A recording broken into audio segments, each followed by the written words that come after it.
Obi-Wan Kenobi episode 4 titled part 4, and this episode I found to be like the biggest complaint, to go to the other side of Disney. One of the complaints that people have with the MCU shows outside of WandaVision is they're too short. They're like, their stories are so big that they can't fit into 6 episodes.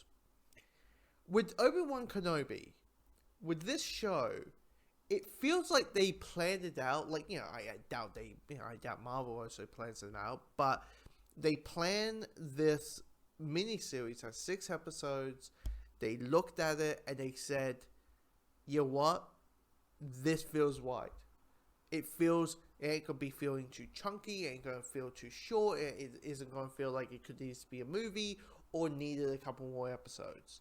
It always feels like it has the right level of pace, the right level of sustenance, and know when each episode and what's going to hit each beat. Because we only got 2 episodes left, which is weird to say. We only got 2 episodes. 2 more weeks of Obi-Wan, and then it's done. And the show has only been like 2 weeks old. It's only been like 2 weeks old, because remember they premiere episode, the first 2 episodes on Friday, and then like 5 days later we get episode 3, and now we're on episode 4. So it was such, so already it just feels, the way these episodes getting released, it does feel very odd. It feels weird that, when, only 2 episodes left. But the episode itself is really well put together. It's about Leia getting kidnapped by the Empire. That I assume will be the last time that will ever happen.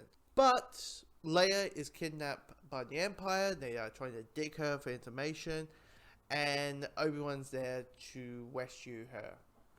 And it just feels natural. Like, the story beats of this story in general feels natural. Some episodes are better than others. I mean, episode 2 is the weakest episode of the 4 so far. Like, out of the 6 episodes, out of the 4 episodes that we have got given, this episode 2 is still the weakest. But it is just markedly paced. And, like, even with, like, the weather character, where, like, one of the criticisms is her, and its direction, its writing, I feel it's not performance. And I kind of feel that, like, as much they tried to make this character work, and trying to give her some depth, and trying to give her some, try her not to just be the angry, rageful henchman, she kind of still does come across as the rage henchman.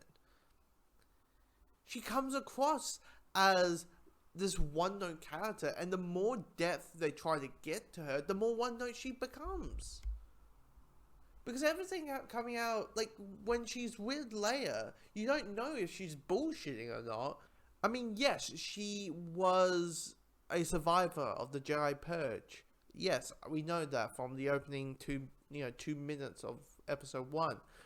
But outside that, she just comes across just this one note, always full of rage, that just becomes very just wooden of a character, not a performance, but the character itself. And Vader at the end, oh dear, like, the moment Vader is pissed, I'm like, yeah, like, we don't really get pissed off Vader much. Like, what's the last time he was like full on pissed that we saw? Like, at the end of Rogue One, where he's like, yeah, basically, probably the last time we saw Vader actually full on pissed off was probably episode 3, where he's like, no, I know she was alive, I felt it, and, the big no, probably that, or the, episode 4, with, I want you to follow that ship, and I want them alive, like, that could be the last time. So seeing a full-on piss-off Vader who's like, I warned you that if you failed me, I was going to force choke you. And, but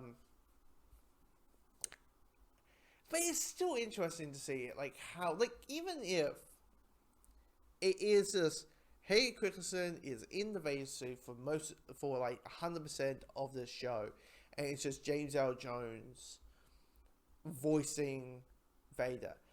For me, it's still interesting to be like, why are you bringing back Hayden Christensen if it's just going to be Vader?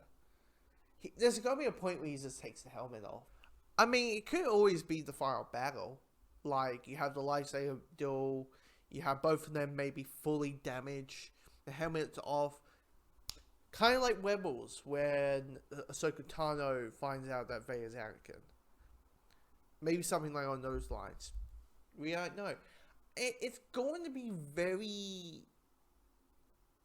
I'm still curious, because we only got like, 100 minutes left, or depends how long the episodes are, because these episodes are not like The Mandalorian, where they're about 30, 40-ish minutes long. They've been kind of dropping around. Some are 38. It's kind of like Book of Boba Fett. Some are 38. Some are 50 minutes. Some are 41 minutes. Some are 47 minutes. So, it'll be interesting how long these episodes are, so we can have a sense of like, okay, how much. But, all they kind of need, like, the only things they kind of need to wrap up is Obi-Wan needs to go back to Tatooine. Leia needs to go back to her family. And all the stuff thing with Reva and Vader needs to be resolved. It's only 4 things. And I think 2 of those things, I think Reva's going to end next week. I think her story's done, and then we can all focus on Vader in episode 6. But I think Leia is going to be with her family in next episode, and then we are going to have the big giant finale between Vader and Obi-Wan.